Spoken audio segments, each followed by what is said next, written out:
the Superhero, helping military veterans and first responders transform their lives from the bedroom to the boardroom.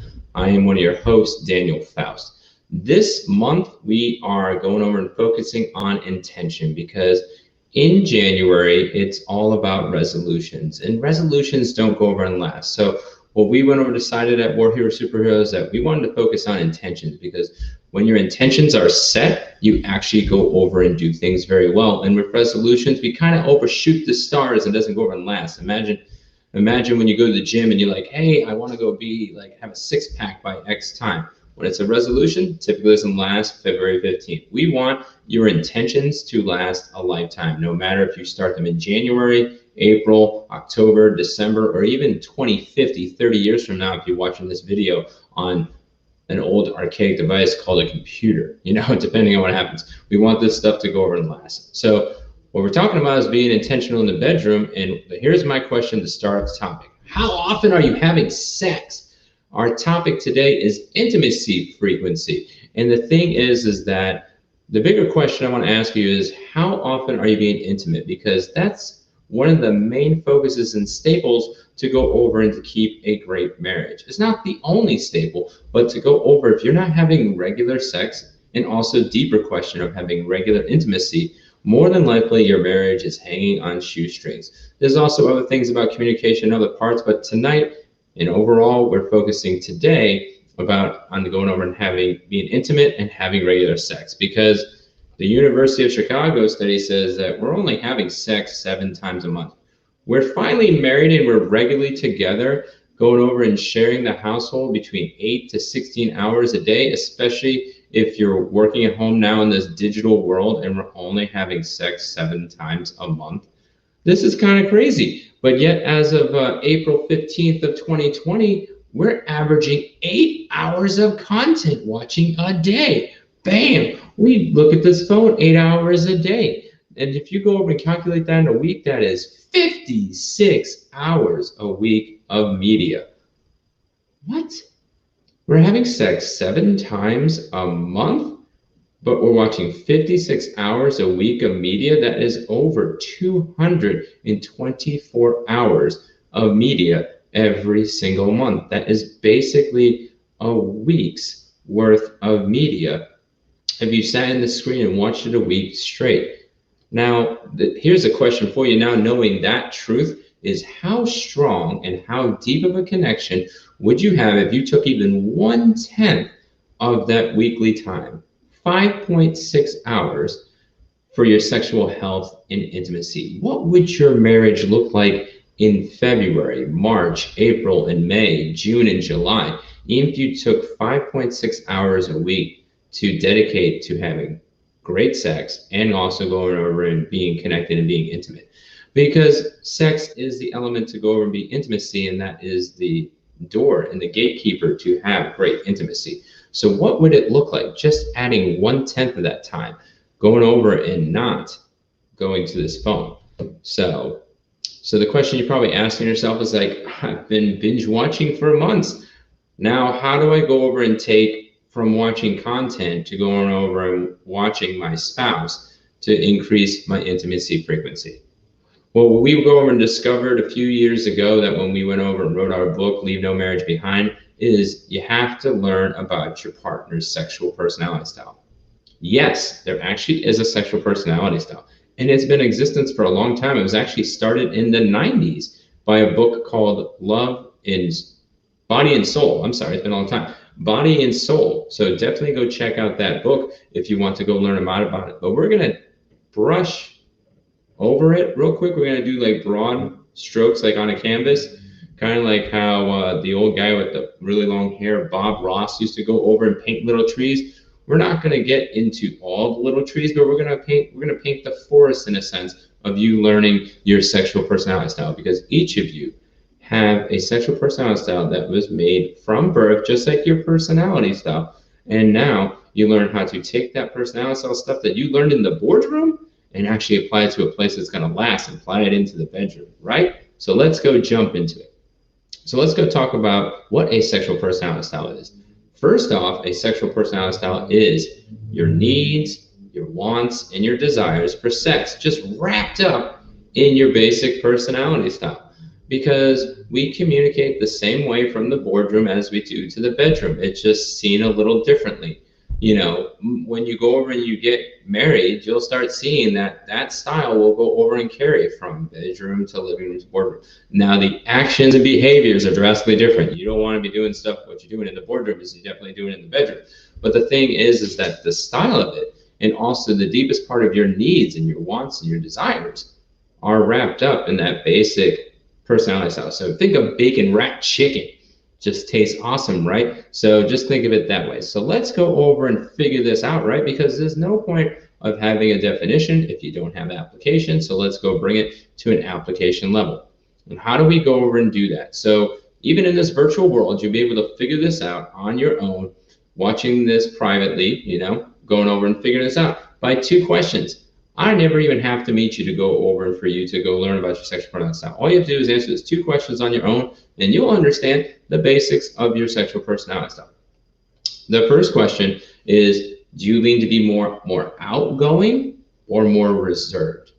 The outgoing person pre-COVID was going over and party, lifetime, likes to do many things, just goes, do. They love interacting with people. The more people that they have, typically the better. And usually that outgoing person can do many things. They're the person that just pushes with the sun and everything else. They're the ones that you see out there, that they're the ones that are going to jump on the dance floor before that reserved person. Now, the reserved person, it's not a right or wrong thing. It's just the person's a little more quiet, a little more shy, a little more held back. They go over and keep it calmer. They keep it cooler. They keep the level and everything else. They connect very well with a few amount of people. They want to connect to the task, but they really don't want to go over and push the envelope. They don't want to be the person that's on the limelight. If you think of somebody like The Price is Right, when someone comes down and they're screaming, whoa, they're probably more outgoing. If you get the person that's on The Price is Right and goes over and just walks down calmly, think of that as reserved. Whatever example you want to go think it through, either through that old example or something new, which one do you lean towards? Do you lean to more outgoing or more reserved? That's your first question to understand your sexual personality style.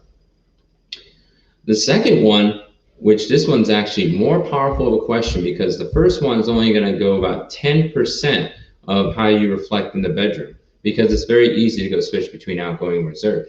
This one's going to carry more weight in the bedroom than anything else. Do you lean to be more of a task-based person or people-oriented person?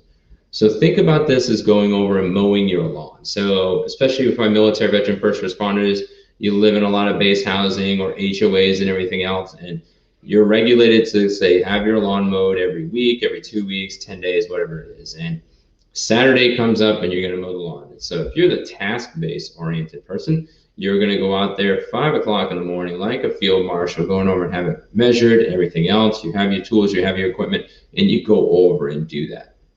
So you're out mowing your lawn and someone comes over and starts talking to you, and you're like, oh, it could be a friend, it could be just a stranger, no matter what it is, they're interrupting your time for you to go over and get that task done. You might be cordial, you might go over and just say point blank, hey, I'm busy, I can't go over and talk right now.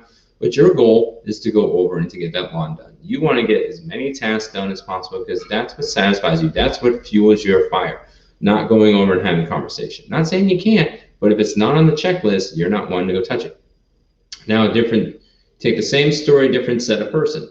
Now, this person is people-oriented, and they don't get up at 5. They don't get up at 8. They get up at 10 or 10:30, or whenever they can push it as far as they can. Or you just want to just do the bare minimal. So you don't have all the fancy tools and everything else. You're like, I need to meet the bare minimal. If there's some way I can get a special tool or whatever just to get it done so I minimize my time, great.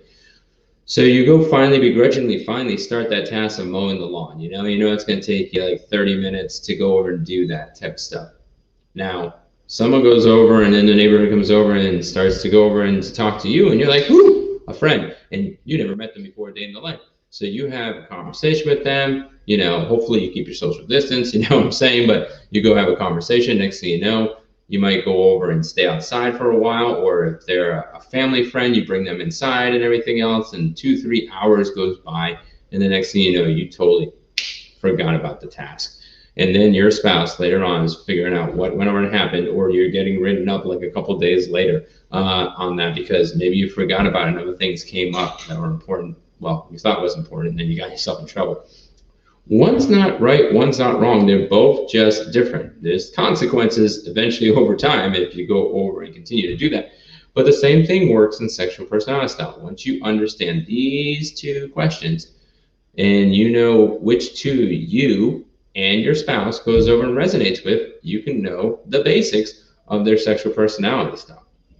So let's go jump into it. So the first style is the dominant sexual style. So if you answer this question outgoing for the first question, and then task for the second question, then this is your style. And as I go over and describe this, it'll become more clear. So if you're still like, hey, I still don't have a full grasp on these two questions, then jump in the seat, go over and listen, and then you'll go over and connect with the material as we go over and go. So the dominant sexual style. The first thing that they go over and bring to the bedroom is sex for them is a self-focused personal goal to relieve frustration. For them, when they're working hard, doing all the tasks, and they're just very outgoing, working with a lot of different people, boom, boom, boom, set and done. When they come home to the bedroom at the end of the day, they have a source of frustration. So for them, they utilize it as a self-focused personal goal for them. So they treat sex more as a task than they do as the personal, intimate stuff. Again, this is not a right thing or a wrong thing. This is just a different thing. If you have two dominant lovers, they're both frustrated at work, they both libidos are up, they're like, yeah, and they both have great, passionate, fast sex, varied activities, and both of them are relieved from frustration from the day of the work. If you have different lovers, it's going to run into different conflicts and whatnot, because one might not be looking for what the other is. The next one is for them, when they go over and when sex actually comes as an opportunity for them, they like control to make the decisions. They're not passive when they want to have sex. They're active when they have sex. They want to know what they overdo. They want to make that decision. Hey, am I hanging off the bedpost back there? Am I going over and doing it off the chair? Am I going over and real crazy sometimes, depending on how dominant they might want to hang things off the chandelier and whatnot. They want to know positions and time and frequency and everything else. They like to make the decisions in the bedroom. They like to be dominant. They want to go over and do that. Again, not a right thing, not a wrong thing. It's just different. Again, partners that come together will go and find out what things work best together. Going from there, for them, romance naturally escapes them. So when they're first growing over in this, and this is a person that doesn't have high EQ, as any personality style grows, they can adapt, but naturally romance escapes them. There's 4 layers of sex. If you look at sex, it's desire, excitement, orgasm, and release. Foreplay is usually not on their foreground to go over and do that. They're looking just for the D or the desire, the excitement, the orgasm, release. So they don't do the flower petals typically and all those other things. As a husband or wife matures in that, they'll go over and do that, but naturally they don't think romance. It's kind of like me in the sense of another topic of cooking. I don't think of all the elements of food, it's just not natural to me. I've learned over the years, but the thing is, it's not natural for me. So the same thing for them is romance escapes them. So they might have did it when they were dating because it's the social norm, but the thing is that their natural chemistry, body language, and personality style is like romance. I'm like, do I really need to have that? They also, and this is one of the last ones, we're only going to go over a few of these for each personality style, is they love varied activities. So for them, they don't want it just always on Wednesday, always missionary position, 15 minutes or 10 or 5 or an hour or whatever, and then that's it. And they do the same thing over and over again. They want varied activities. They want to bring different things into the bedroom. They want to go maybe bring in games. They want to bring in toys. They want to bring in lube. They want to bring into all those types of things. They want it to be different. Maybe it's even different locations and whatnot, trying new places, trying new positions, trying those types of things. They love to have varied activities in there. To keep them entertained and for it to keep the marital bed hot and heavy is for them to go try something different on a regular basis. They might have their staples to what they want to go over and do, but typically for them to try something new is something cool for them. So if that style doesn't resonate with you, maybe you're more the inspiring sexual style. So the answers to the 2 questions for you is that you're outgoing compared to reserve, and you're people-oriented compared to task. So again, the inspiring style is more outgoing, and more people-oriented. With this particular style, sex is great because they hate rejection. They will learn your needs, wants, and desires. So if they have the dominant lover, they will go over and do the varied activities to go meet that. If they see that you need to have control in the bedroom, they're willing to submit to go over and give control in the bedroom, because for them, they want you to feel great, because as long as they're not getting rejected, then sex is great for them. And this doesn't matter, guy or girl. They also are very verbal about their desires and very verbal about their needs, and they're actually very verbally expressive. The same way they are in the living room and in the boardroom, they are the same way in the bedroom. They will express their desires, their needs, and be very verbally expressive. They're more open about their sexual style. And sometimes, depending on the comfortability with people, they can go over and be comfortable talking about that in public and whatnot, and talking about that with their friends and whatnot. And sometimes, depending on the conversation, it might be strangers because they really became fast friends. So, but they're very verbal about their desires, their needs, and very verbally expressive. And the more verbally expressive that you are during that time, because they hate rejection, and verbal expressiveness goes over and shows them that you're satisfied, definitely go dial that in. They also go over their deepest desire is not actually sex. You know, the same thing with the dominance. It's not about sex, it's about frustration. And if they can go over and have control and do that, they're not looking for the sex. They're looking for the intimacy on how to relieve frustration. For them, the inspiring style, they want to emotionally connect in communication. And for them, that's better than sex. So if they're emotionally connecting deep down in the conversation, that especially if you have two inspiring lovers, they could both talk until that 3, 4, 5 in the morning. And I'm not just talking about when they were dating. I'm talking about in marriage, and then fall asleep nuzzling against one another or spooning or anything else. And they're like, that was the greatest night ever. Not a single act of sex happened in that particular regard.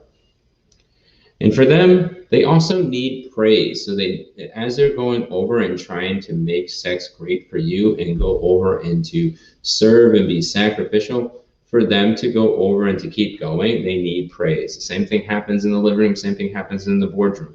That if they're not getting that verbal praise on a regular basis, doesn't matter if it's a bedroom activity, a living room activity, or a boardroom activity, if they're not getting that regular praise, they're usually just going to walk away from that activity or whatever they're doing. So when it comes to the bedroom, they're not getting regular praise, the intimacy and frequency will decrease. And guess what? They'll probably go back to binging, because in that particular regard, it gives us the quote unquote psychological praise that we need. It's kind of sad, isn't it? That how content binging can give that. We need to go over, and if we have this spouse, or if you are this spouse, you need to understand that you need to have that praise, and there's a balance of how much you need. And also, if you are married to the spouse, that they need to have regular verbal praise when it's happening, after it's happening, and in between.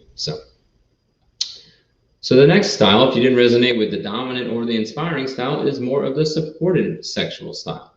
And for them, when they go over and look at intimacy, they go over and look at sex, they have to have security, they got to have trust, and they have to have commitment in needing to have sex.